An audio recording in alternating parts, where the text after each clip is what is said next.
बिस्मिल्लाहिर्रहमानिर्रहीम। अस्सलाम वालेकुम डियर स्टूडेंट्स, आज हम मैस स्पेक्ट्रोग्राफ को स्टडी करेंगे जो कि एक ऐसी डिवाइस है जो डिफरेंट आइसोटोप्स को सेपरेट करने और इनके डिफरेंट मैसेज को एक्यूरेटली कैलकुलेट करने में यूज़ होती है। तो चलिए स्टार्ट करते हैं और देखते हैं कि मैस स्पेक्ट्रोग्राफ की कंस्ट्रक्शन और वर्किंग किस तरह से एडजस्ट की जाती है।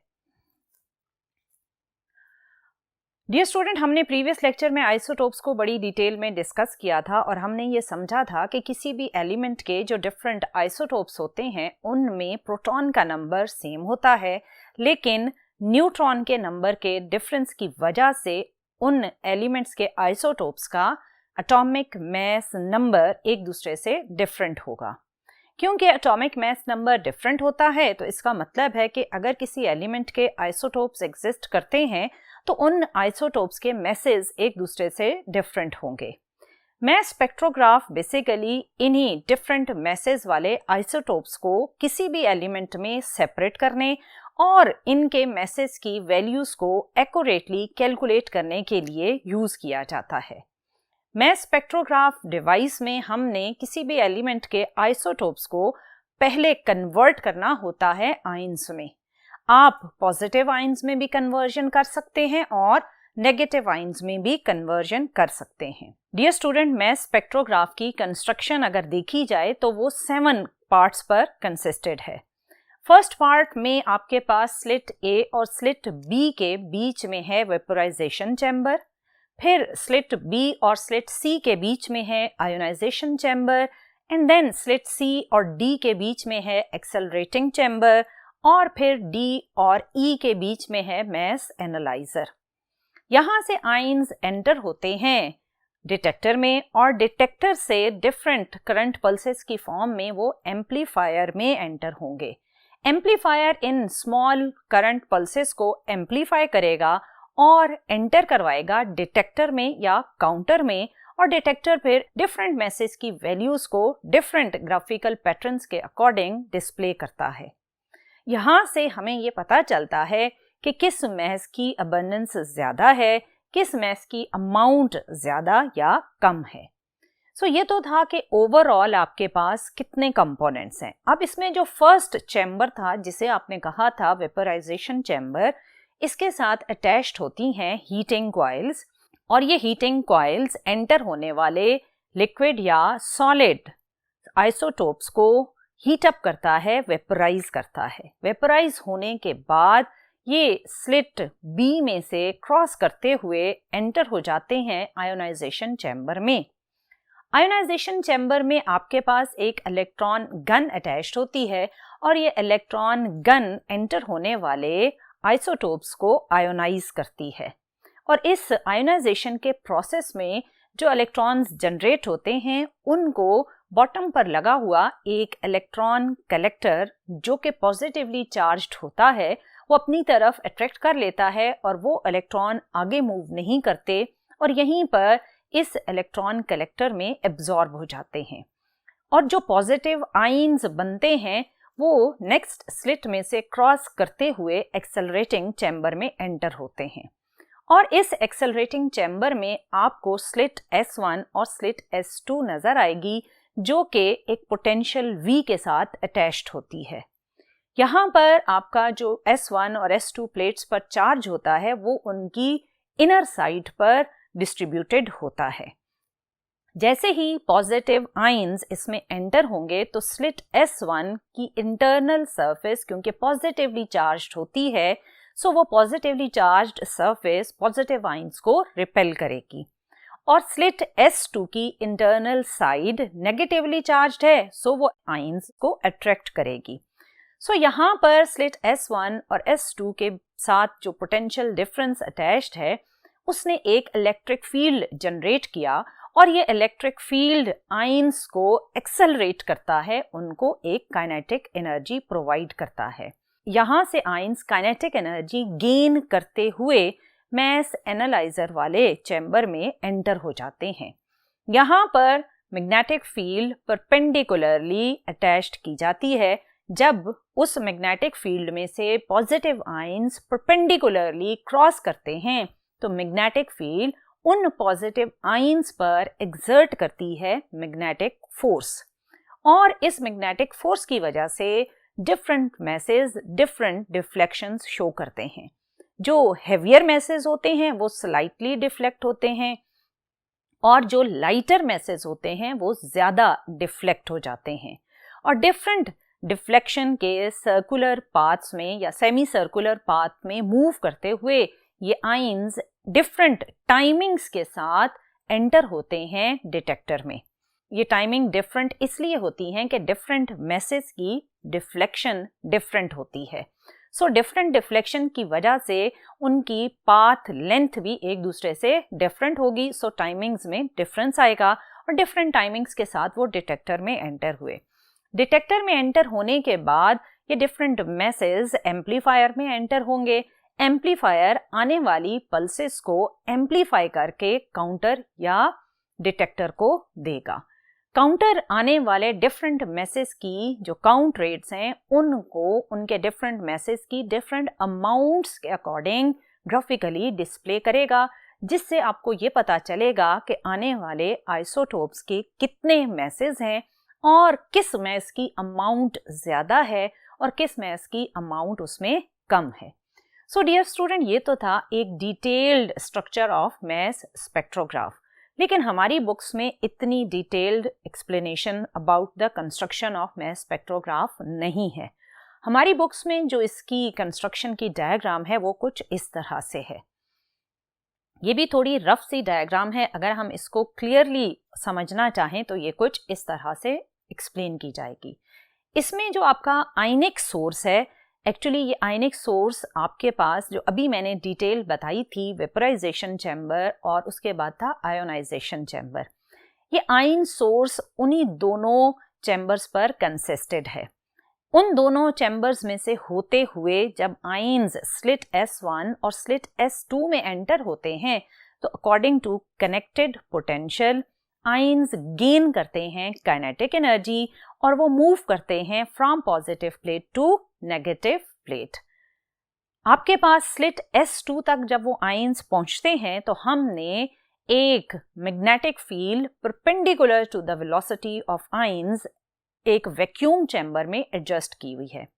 जैसे ही आयंस इस वैक्यूम चैम्बर में एंटर होते हैं तो मैग्नेटिक फील्ड क्योंकि इनकमिंग आयंस की वेलोसिटी के परपेंडिकुलर है तो मैग्नेटिक फील्ड एक मैक्सिमम मैग्नेटिक फोर्स इन आयंस पर एक्सर्ट करती है और आने वाले आयंस अपने डिफरेंट मैसेज की वजह से डिफरेंट डिफ्लेक्शन फील करेंगे।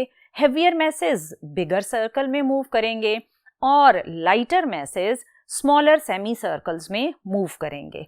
क्योंकि लाइटर मैसेज ज़्यादा डिफ्लेक्ट हो जाते हैं तो ज़्यादा डिफ्लेक्ट होने की वजह से उनके जो सेमी सर्कुलर पाथ हैं वो छोटे बनेंगे और यहाँ से डिफरेंट डिफ्लेक्शंस के अकॉर्डिंग ये मैसेज एंटर हो जाते हैं डिटेक्टर में और आगे फिर मज़ीद जो मैंने आपको अभी एक्चुअल एक्सप्लेनेशन बताई कि डिटेक्टर के साथ एम्पलीफायर और देन काउंटर अटैच होता है, वो सारी डिटेल इसी के अंदर ही एक ही डिटेक्टर के अंदर अटैच कर दी गई है।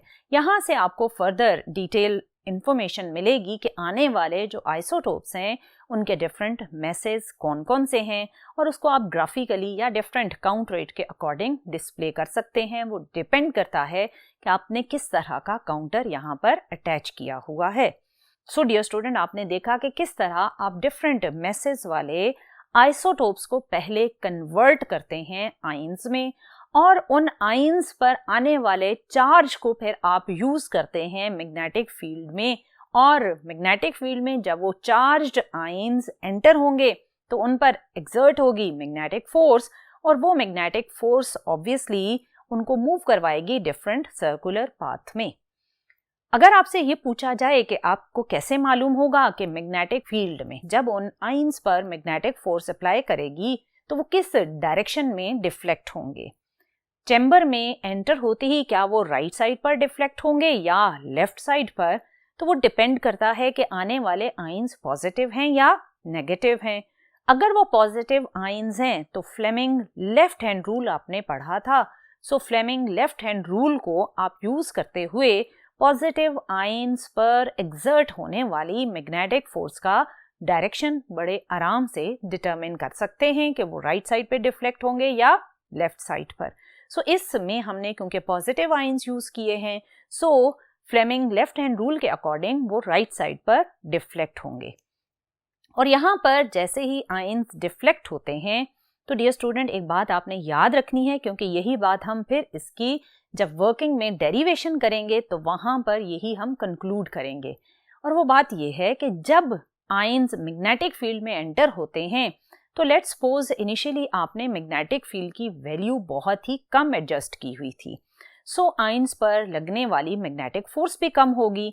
सो ये डिफ्लेक्ट होकर कुछ इस तरह मूव करेंगे, और ये जब मूव कर रहे हैं तो ये डिटेक्टर तक नहीं पहुंच पा रहे। अब अगर आप चाहते हैं कि ये आयंस इस तरह डिफ्लेक्ट हों कि ये डिटेक्टर को अप्रोच करें, तो ऑब्वियसली आपको मैग्नेटिक फील्ड की वैल्यू को इंक्रीज करना पड़ेगा। और जब आप मैग्नेटिक फील्ड की वैल्यू इंक्रीज करेंगे तो मैग्नेटिक फोर्स इंक्रीज होगी, और ये डिफरेंट मैसेज पर जब डिफरेंट या स्ट्रॉन्ग मैग्नेटिक फोर्स एक्ट करेगी तो ये स्ट्रॉन्गली डिफ्लेक्ट होकर अपने पाथ को मजीद कर्व पाथ में चेंज करेंगे और डिटेक्टर में एंटर हो जाएंगे। सो यहाँ से आपको ये पता चला कि जो डिफरेंट मैसेज हैं उन पर जब आप मैग्नेटिक फील्ड की वैल्यू को चेंज करते हैं तो जितनी ज़्यादा मैस की वैल्यू होगी उतनी ही ज़्यादा हमें मैग्नेटिक फील्ड एडजस्ट करनी पड़ेगी, क्योंकि अगर मैस हेवियर है या ज़्यादा है तो उसको डिटेक्टर तक डिफ्लेक्ट करवाने के लिए हमें मैग्नेटिक फील्ड भी स्ट्रॉन्ग चाहिए। सो डियर स्टूडेंट ये तो था एक डिटेल्ड एक्सप्लेनेशन कि आपका मैस स्पेक्ट्रोग्राफ किस तरह कंस्ट्रक्ट किया जाता है और इसके अंदर आयंस पर किस तरह मैग्नेटिक फोर्सेस अप्लाई की जाती हैं और उन्हें डिफरेंट सर्कुलर पाथ में, जिन्हें आप सेमी सर्कुलर भी कह सकते हैं, सेमी सर्कुलर पाथ में डिफ्लेक्ट होकर वो डिटेक्टर तक पहुंचते हैं। सो डियर स्टूडेंट आपने देखा कि मैस स्पेक्ट्रोग्राफ क्या डिवाइस है। मैस स्पेक्ट्रोग्राफ वो डिवाइस है जो यूज होती है to separate the isotope and it can determine the masses of isotopes accurately। आप इसको ग्राफिकली भी डिस्प्ले करवा सकते हैं डिफरेंट मैसेज के डाटा को, और अभी हम एक फार्मूला भी डिराइव करेंगे जहां पर आप इसमें एक्सपेरिमेंटली जो डाटा कलेक्ट करेंगे उससे भी डिफरेंट एक्सपेरिमेंटल डाटा को यूज करके मैसेज ऑफ आइसोटोप्स को कैलकुलेट कर सकते हैं। इसका प्रिंसिपल क्या है? इसमें आपने देखा कि आपने स्लिट S1 और S2 के बीच में यूज की एक पोटेंशियल या इलेक्ट्रिक फील्ड की वैल्यू और उसमें आयंस को एक्सेलरेट किया, और वहां से आयंस एक काइनेटिक एनर्जी गेन करते हुए किसमें एंटर हुए थे? मैग्नेटिक फील्ड में। So it uses electric and magnetic field to separate the isotope according to their masses, क्योंकि हर मैस पर लगने वाली मैग्नेटिक फोर्स उनको डिफरेंट डिफ्लेक्शन देती है, सो वो डिफरेंट पाथ्स अडॉप्ट कर लेते हैं, जिसकी वजह से आप आइसोटोप्स को उनके मैसेज के अकॉर्डिंग सेपरेट कर सकते हैं और डिटेक्ट कर सकते हैं। और इसकी कंस्ट्रक्शन में हमने जो 7 कंपोनेंट स्टडी किए, अभी पहला उसमें था वेपोराइजेशन चैम्बर, फिर वो एंटर हुए थे आयोनाइजेशन चैम्बर में, फिर आपने एक्सेलरेशन चैम्बर में एंटर करवाया, फिर मैग्नेटिक फील्ड वाला मैस एनालाइजर था, वहां से डिफरेंट आइसोटोप्स डिफ्लेक्ट होते हुए डिटेक्टर में एंटर हुए, डिटेक्टर में एंटर होने के बाद वो एम्पलीफायर में एंटर हुए थे, और एम्पलीफायर से वो एंटर हुए रिकॉर्डर या काउंटर में, जहां पर आपने देखा कि आपने कैसे डिफरेंट आइसोटोप्स की जो ग्राफिकल डिस्प्ले है वो ड्रॉ करनी है। सो डियर स्टूडेंट ये तो था कि किस तरह मैस स्पेक्ट्रोग्राफ कंस्ट्रक्ट किया जाता है। अब जरा चलते हैं और देखते हैं कि इसकी जो वर्किंग है उसमें मैथमेटिकल वैल्यूज अगर आपने कैलकुलेट करनी है with the help of mathematical equations तो वो किस तरह की जाएंगी। तो चलिए वो देखते हैं। डियर स्टूडेंट इसकी वर्किंग स्टार्ट करते हैं हम उस एंगल से जहां आपके पास स्लिट S1 से आयंस एक्सेलरेट होते हुए स्लिट S2 की तरफ गए। इस प्रोसेस में जो आपने potential difference V across slit S1 S2 apply किया था वो पोटेंशियल एनर्जी देगा आयंस को, और पोटेंशियल एनर्जी का मतलब है यहाँ पर कि उन आयंस पर वर्क परफॉर्म करेगा, और वो वर्क की वजह से एनर्जी गेन करते हुए, कौन सी energy gain? Kinetic energy gain करते हुए और पोटेंशियल एनर्जी को लूज करते हुए अप्रोच करते हैं स्लिट S2 को। सो इसका मतलब ये कि जब वो S1 से S2 की तरफ जा रहे हैं तो there is loss in potential energy of ions and gain in kinetic energy of the ions. So यहाँ से हम इसकी वर्किंग का स्टार्ट लेंगे। सो जब आपने इसकी वर्किंग को स्टार्ट करना है तो आप लिखेंगे as the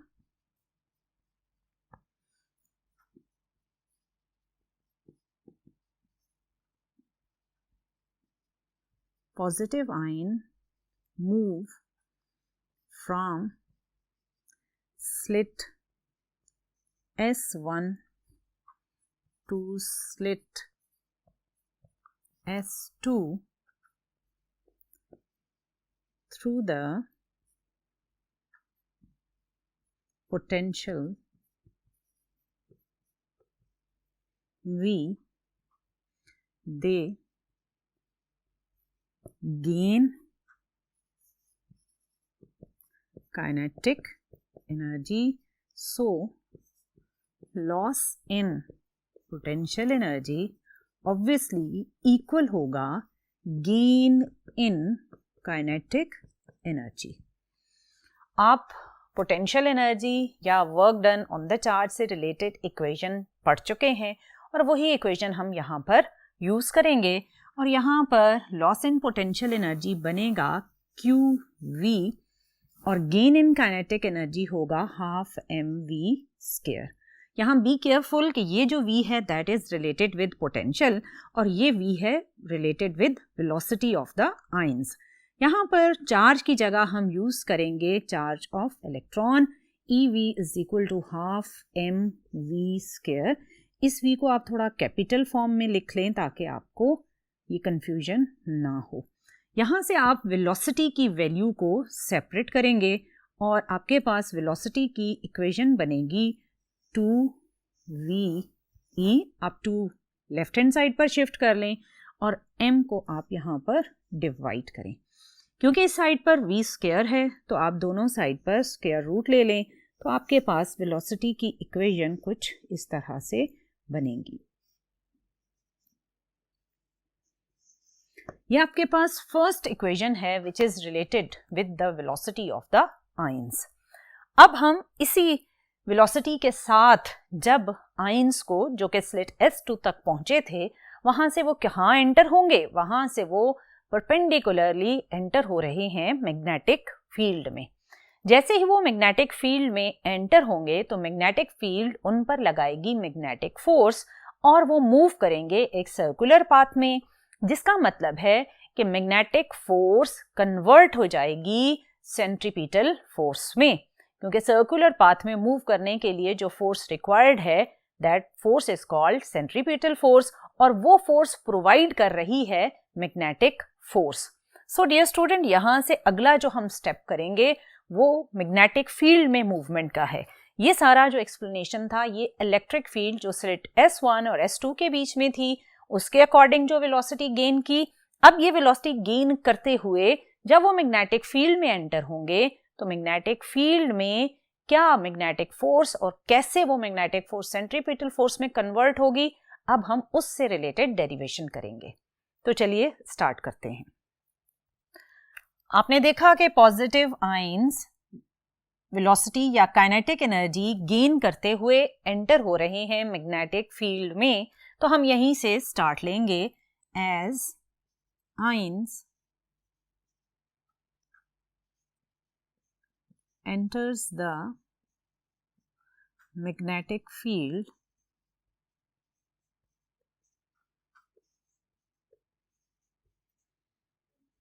then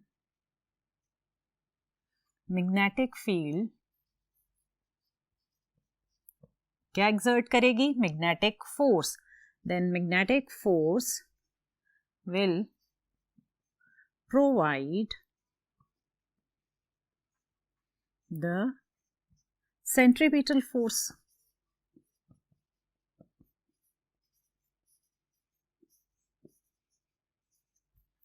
So magnetic force must be equal to centripetal force। Magnetic force का आपने फार्मूला पढ़ा था, Q V क्रॉस B। अगर आप इस फार्मूले को इस गिवन सिचुएशन पर इम्प्लीमेंट करें तो वेलोसिटी और मैग्नेटिक फील्ड में एंगल आपने देखा 90 डिग्री, तो QVB साइन 90 डिग्री, साइन 90 होता है 1, तो ये सिंपल होकर ये थी आपके पास मैग्नेटिक फोर्स की इक्वेशन।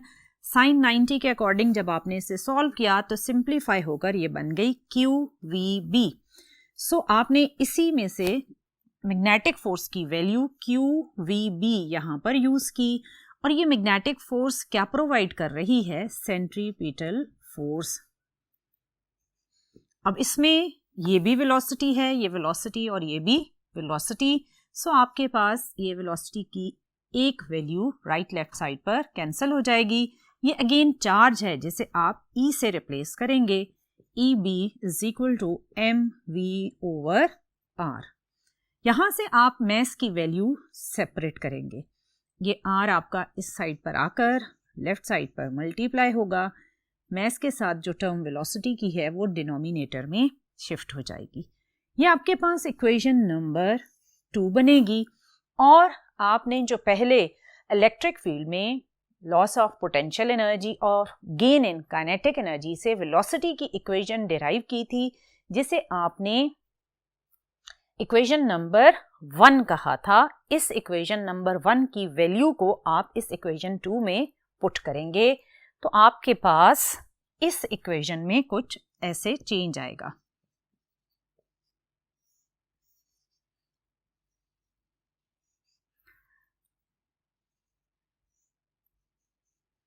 अब इसमें आपने v की जगह पर उसकी वैल्यू पुट कर दी। क्योंकि ये आपके पास रूट में है तो आप इस इक्वेशन को सिंप्लीफाई करने के लिए राइट और लेफ्ट साइड का आप स्क्वायर लेंगे। सो बाय स्क्वायरिंग बोथ साइड्स,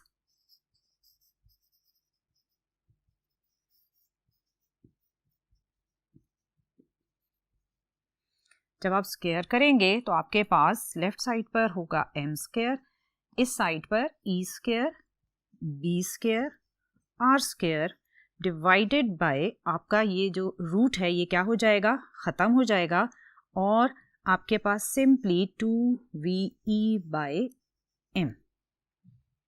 अब यहाँ आपको याद रहे कि ये v है पोटेंशियल से रिलेटेड, ये वेलोसिटी नहीं है। अभी आप इसको थोड़ा सा रीअरेंज करेंगे और मैस और मैग्नेटिक फील्ड का रिलेशनशिप फाइंड आउट करेंगे। इसको थोड़ा मैं रीअरेंज करूंगी तो ये कुछ इस तरह से एडजस्ट होंगी वैल्यूज।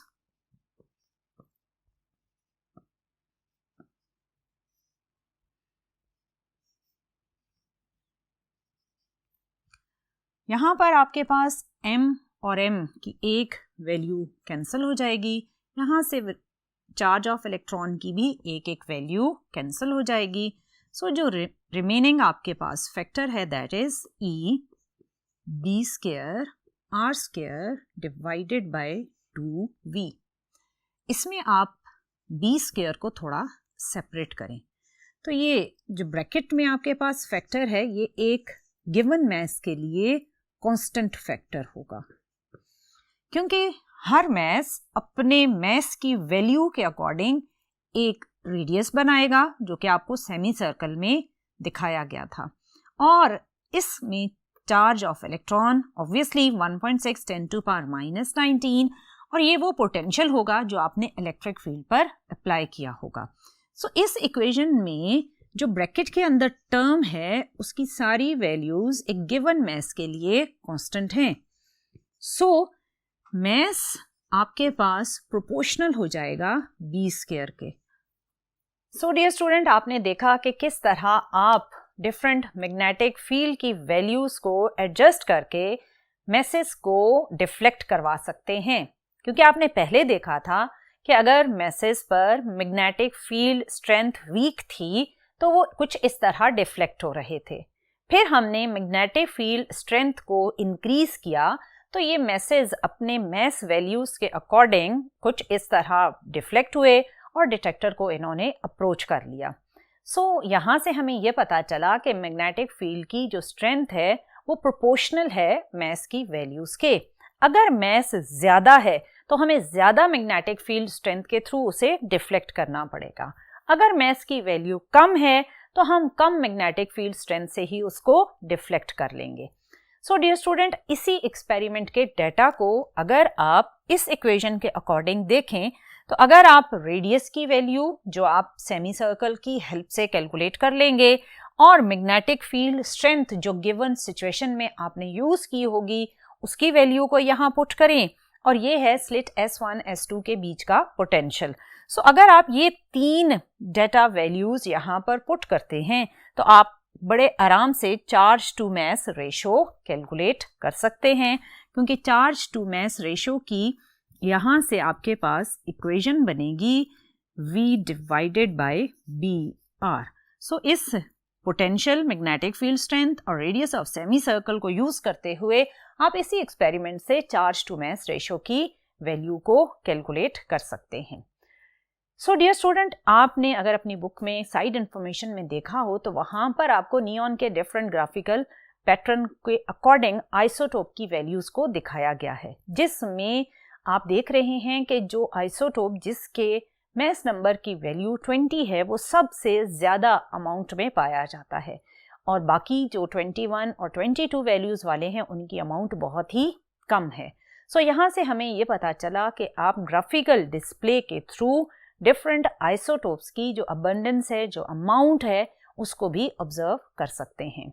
सो डियर स्टूडेंट, ये तो था कि मैस स्पेक्ट्रोग्राफ किस तरह कंस्ट्रक्ट किया जाता है और किस तरह उसके इलेक्ट्रिक और मैग्नेटिक फील्ड में वर्किंग बिहेवियर्स होते हैं। इंशाल्लाह आने वाले लेक्चर में हम मज़ीद रेडियो एक्टिविटी को भी डिस्कस करेंगे। टिल देन, अल्लाह हाफिज़।